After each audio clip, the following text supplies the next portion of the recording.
আজকের গল্প পারিবারিক ভ্রমণের। গল্পে থাকবে তিনটি পরিবার, একটি স্বল্প পরিচিত সমুদ্র সৈকত এবং অনাবিল আনন্দের হাজার মুহূর্ত। সমুদ্র সৈকতটি ওড়িশায় বালাসোর স্টেশন থেকে খানিকটা দূরে। তিনটি পরিবারের এই ভ্রমণ পরিকল্পনা একরকম হঠাৎই। তিন ফ্যামিলির স্নাতকোত্তরে পাঠরত তিন কন্যার ইন্টার্নশিপ প্রোগ্রাম ছিল খড়গপুর আইআইটিতে। সেই সূত্রেই এই তিনটি পরিবারের যোগাযোগ এবং এই সমুদ্র সৈকতে বেড়ানোর পরিকল্পনা। বর্ষার এক উইকেন্ডের সকালে আমরা চেপে বসলাম বন্দে ভারত ট্রেনে। আসুন এই ট্রেনেই পরিচয় করে নিই আপনাদের সঙ্গে। দেখুন, ক্যামেরার সামনে আমরা তিন কর্তা। সামনে সঞ্জয় দা, তার পিছনে ফোন হাতে বসে সুব্রত দা, আর দাঁড়িয়ে আমি। অন্যদিকে সারিতে আমাদের গিন্নিরা, সামনে সুব্রতদার গিন্নি, মাঝে আমার গিন্নি, আর উইন্ডো সাইডে সঞ্জয়দার গিন্নি। বন্দে ভারত যথাসময়ে আমাদের পৌঁছে দিল বালাসোর স্টেশনে। বালাসোর কিন্তু বিখ্যাত অন্য কারণে। এখানেই বুড়িবালাম নদীর তীরে বিপ্লবী বাঘা যতীনের নেতৃত্বে হয়েছিল স্বাধীনতার সেই স্মরণীয় যুদ্ধ। বিপ্লবের জন্য জার্মানি থেকে অত্যন্ত গোপনে অস্ত্রশস্ত্র আসছিল বালাসোরের সমুদ্র তীরে। এই খবর পেয়ে বাঘা যতীন তার চার সঙ্গীকে নিয়ে উপস্থিত হন এই বালাসোরে।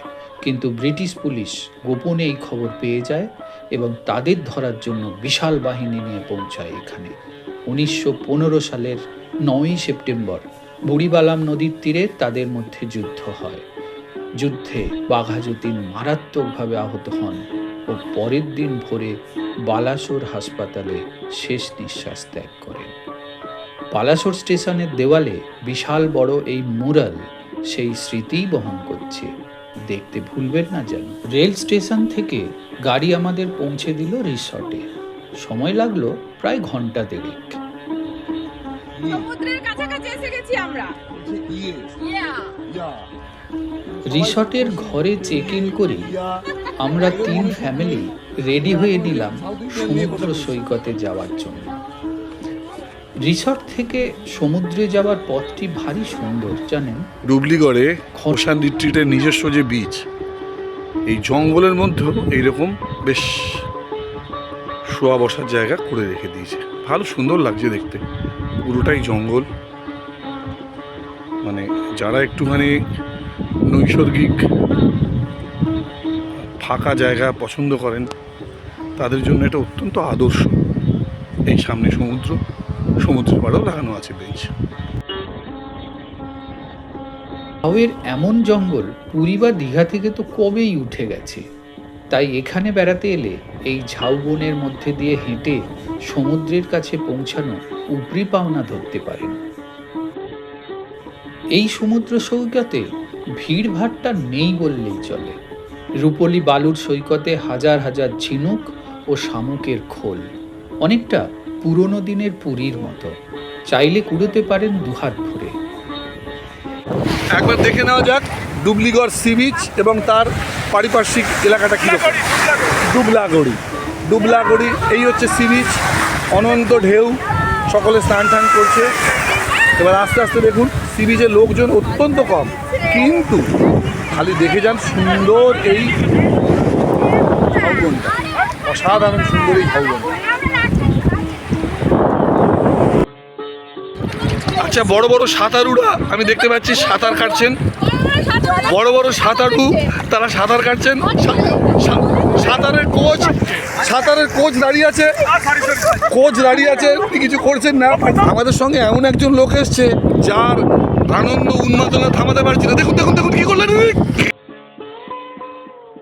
অনেক অনেক আনন্দ করার পর এরপর ফেরার পালা। আবার সেই ঘন ঝাউ গাছের মধ্য দিয়ে হেঁটে সমুদ্র সৈকত থেকে রিসর্টে ফিরলাম আমরা।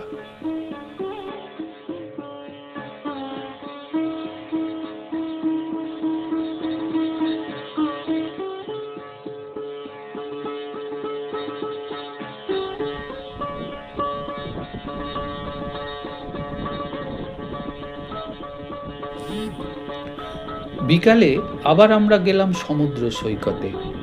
এবার শুধু সমুদ্রকে দেখা আর ছবি তোলার পালা। একটু মেঘলা আকাশ, কিন্তু সমুদ্রের ওপরের অংশে অপূর্ব নীল রং। সমুদ্রের দিক থেকে হু হু করে বইছে হাওয়া। সৈকত প্রান্তের ঝাউবনে সেই বাতাস আছড়ে পড়ছে অনবরত। আমরা সৈকত ধরে হাঁটতে হাঁটতে চলে এলাম বেশ খানিকটা দূরে। এদিকটা নাকি মোহনা, ছোট একটা নদী এসে মিশেছে সমুদ্রে।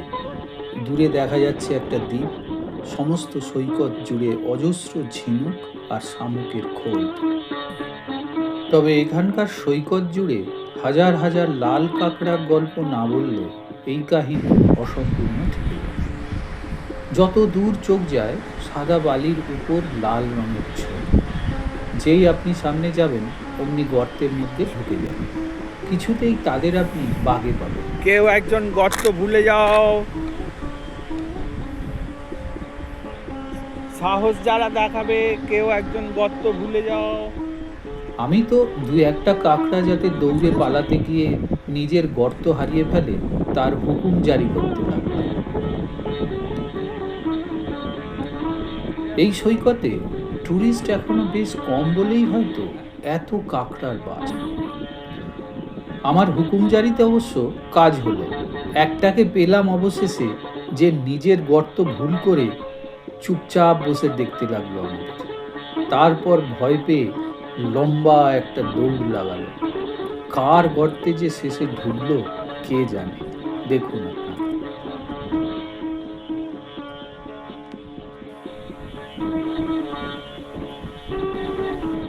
কিন্তু দূষণও তো দেখলাম কম নয় এখানে। সমস্ত সৈকত জুড়ে ছড়িয়ে ছিটিয়ে হাজারো নোংরা ও আবর্জনার স্তূপ।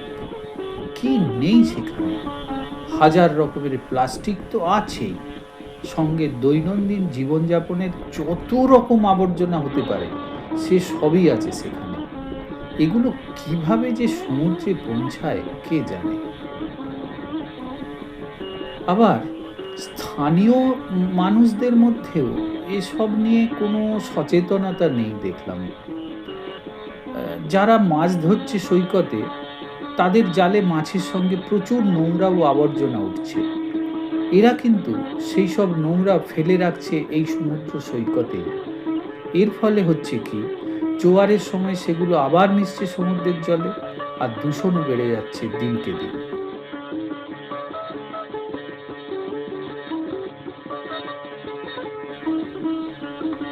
সমুদ্রের যত্ন যদি এখন থেকেই শুরু না করা যায়, অদূর ভবিষ্যতে এই সৈকত আর পর্যটনের যোগ্য থাকবে কি?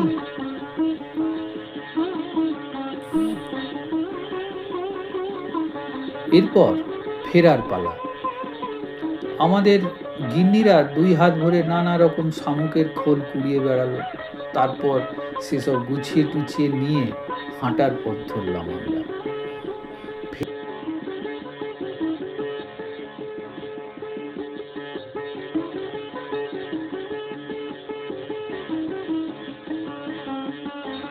ফেরার পথে হাঁটতে হাঁটতে দেখলাম সৈকতে মাছ ধরছে স্থানীয় জেলেরা।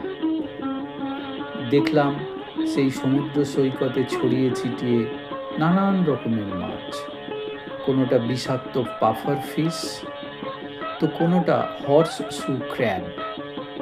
এই হর্সশু ক্র্যাব কাঁকড়াটি নাকি ডাইনোসরের আগের যুগ থেকেই পৃথিবীতে আছে। এছাড়াও চোখে পড়ল অনেকটা স্টারফিশ আর নানান রকমের ঝিনুক। আরও দেখলাম সৈকতের বালিতে কাঁকড়ার দলের তৈরি নানান কারুকার্য চমকপ্রদ বালির স্তূপ।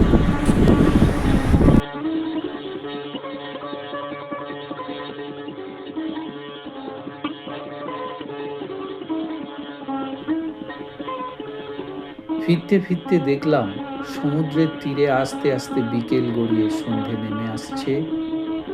সন্ধ্যার সেই ম্লান আলো আস্তে আস্তে গ্রাস করছে সারা সমুদ্র তীর। দেখলাম সন্ধ্যার সেই ম্লান আলোয় সমুদ্রের ছোট ছোট অগণিত ঢেউ অনাবরত আছড়ে পড়ছে সৈকতে। আর মন না চাইলেও সৈকতের বুকে আছড়ে পড়া সেই সব ছোট ছোট ঢেউগুলি